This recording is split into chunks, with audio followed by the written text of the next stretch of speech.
경제관료 출신이자 통상 외교 전문가인 한덕수 전 총리가 윤석열 정부의 초대 총리로 지명됐습니다. 윤 당선인 측이 빠른 내각 진용 구성을 예고하면서 이르면 이번 주부터 경제, 외교 안보 라인 인선이 순차적으로 발표될 것으로 예상되고 있는데요. 차기 정부 경제팀이 어떻게 구성될지 관련 내용 김대우 경제학 박사와 함께 짚어보겠습니다. 어서 오십시오. 반갑습니다.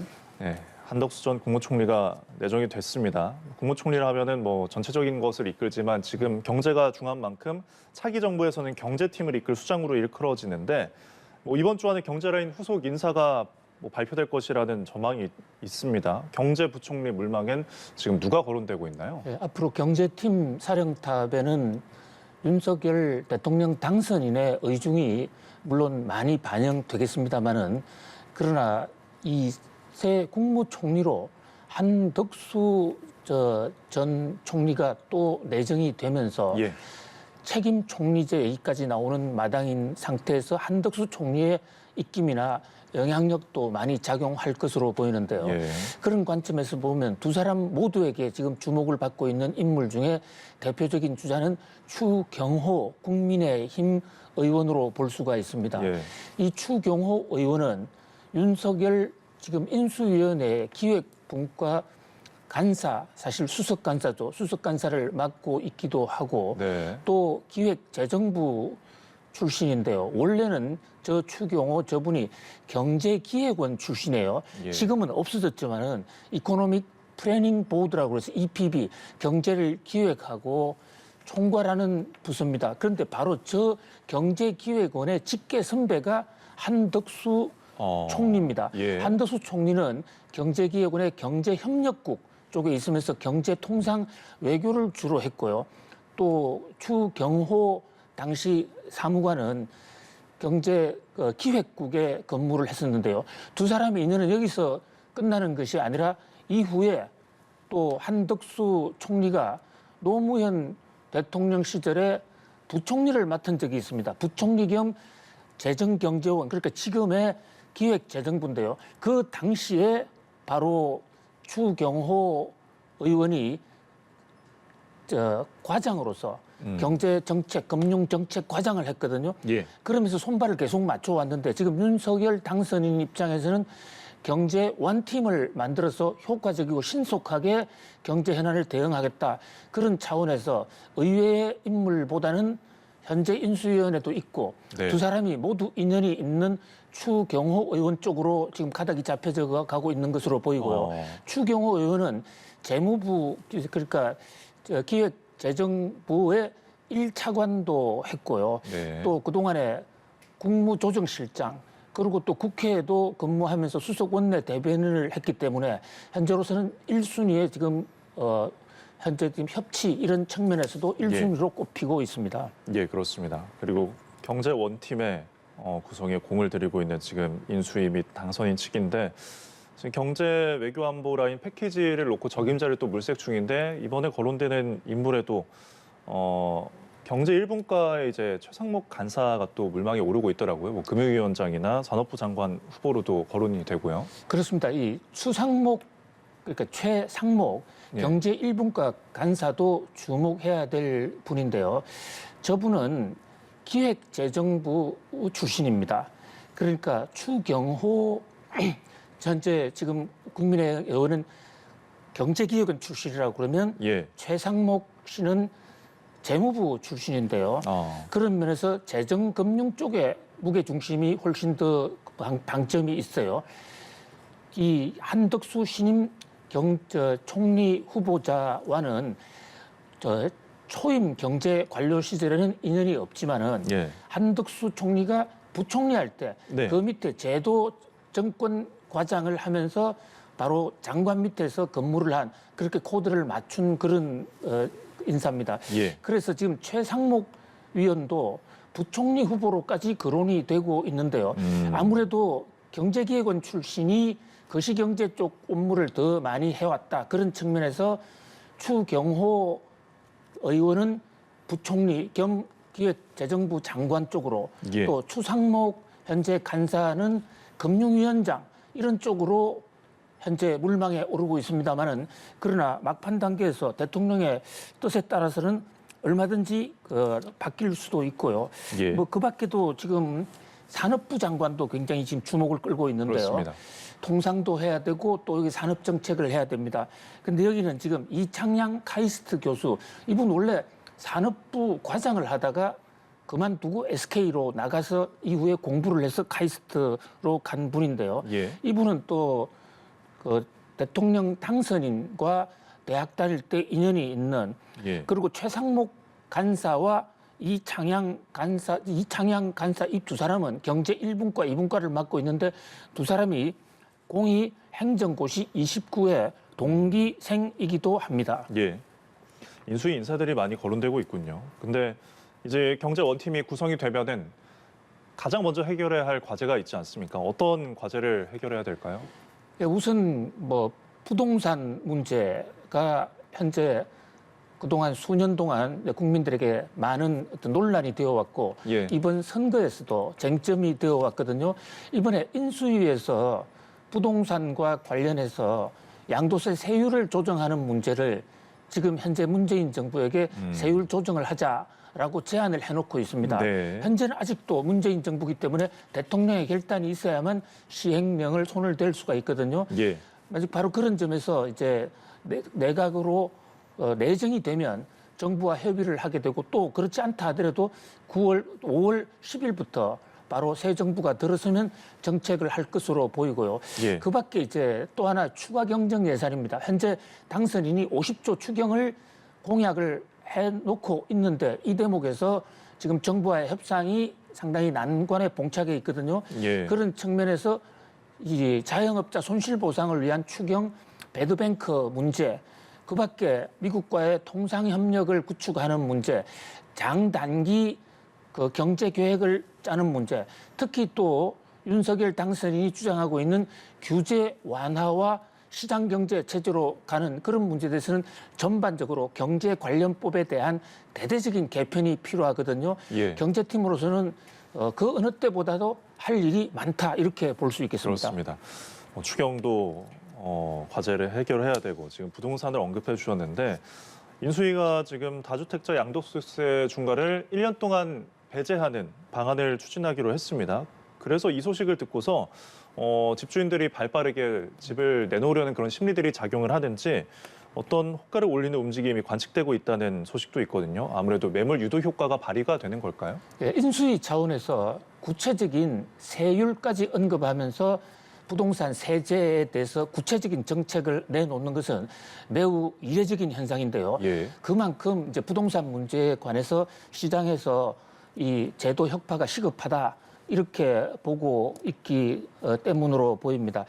그런데 현재 지금 부동산 문제는 아무리 문제가 골치 아프다고 하더라도 이게 대부분 입법 사항이기 때문에 예. 국회에 의사 조정 절차를 거쳐야만 되거든요. 근데 딱 하나 지금 당면하면서도 국회에 의결 절차를 고칠 필요가 없는 대목 중에 하나가 양도세 중과 부분이 있습니다. 예. 양도세는 최고 세율이 45%인데 이것을 다주택자의 경우에는 적게는 플러스 20%포인트, 많게는 30%포인트 중과하는 제도가 1년 전에 생겼거든요. 예. 그런데 이것은 대통령 시행령으로 되어 있습니다. 그래서 인수위는 이것을 국회에 논의하기 전이라도 이 중과세, 양도세 중과하는 것을 1년을 유예하겠다. 1년 동안은 중과하지 않겠다. 그렇게 하는 이유는 지금 양도세가 너무 높아서 사람들이 집을 팔지 못한다. 그것 때문에 집값이 오히려 올라간다. 그래서 1년간 유예해 주겠다. 이 대목이 지금 굉장히 주목을 끌고 있는데 이것은 네. 현재 문재인 정부가 이것을 수용하지 않는다 하더라도 윤석열 대통령 당선되자마자 5월 10일부터 바로 시행하겠다는 것이거든요. 예. 한 달 앞으로 양도세 중과 1년 유예 제도가 오기 때문에 부동산가에서는 지금 벌써부터 그 이해 득실을 따지면서 팔아야 되나 사야 되나 아니면 시점을 조절해야 되냐 해서 굉장히 지금 그 예리한 반응을 보이고 있는 그런 상황입니다. 예, 그 이해득실을 미리 저희가 살짝 따져 보도록 하죠. 지금 양도소득세가 어찌됐든 중과가 1년 동안 유예가 되면은 소득세 그러니까 집을 팔므로써 얻는 소득에 대해서 세금이 이제 붙기는 하지만 중과돼서 붙지 않는 상황이잖아요. 그렇습니다. 그랬을 경우에 집을 팔게 되면은 세금을 얼마나 아낄 수 있는지 보니까 알려진 것으로는 최대 3억 원까지 줄일 수 있는 것으로 나오곤 있는데 저희가 그래픽을 통해서 좀 더 자세히 보도록 하겠습니다. 예. 네, 세금이 얼마나 줄어들 것인가 이것은 현재 보유하고 있는 주택 가격 또 그것을 언제 샀고 언제 팔아서 따라서 양도 차익이 얼마나 되느냐에 따라서 많이 달라집니다만은 현재 지금 그래픽에 나오고 있는 저 시뮬레이션은 현재 일반적으로 서울의 그 중상류층이 보유하고 있는 1가구 2주택자의 전형적인 샘플을 시뮬레이션을 해본 것이거든요. 예. 하나는 공시가가 10억이죠. 예. 15억. 하나는 또 공시가가 7억. 이 두 채를 가지고 있을 때 현재는 그 두 개 중에 어떤 것을 팔더라도 양도세가 중과가 됩니다. 네. 현재 두 채이기 때문에 조정지역 두 채이기 때문에 20%포인트를 더 내야 돼요. 예. 그런데 1년 동안 저 20%포인트를 안 받는다는 겁니다. 네. 그렇게 되면 어느 정도 차이가 되냐면요. 왼쪽에 있는 편은 공시가 15억짜리를 팔았을 때, 네. 그리고 오른쪽에는 공시가 7억짜리를 팔았을 때, 왼쪽의 경우에는 이제 그 만약에 중과를 그대로 적용을 현재 새로운 정부에서의 중과 유예 혜택을 못 받았을 경우와 받았을 경우를 비교하면 저기서 약 2억 5천만 원 정도의 차이가 나는 것입니다. 그러네요. 예. 15억짜리 공시지가 15억짜리를 팔았을 경우에요. 또 공시지가 7억짜리를 팔았을 때 약 1억 5천.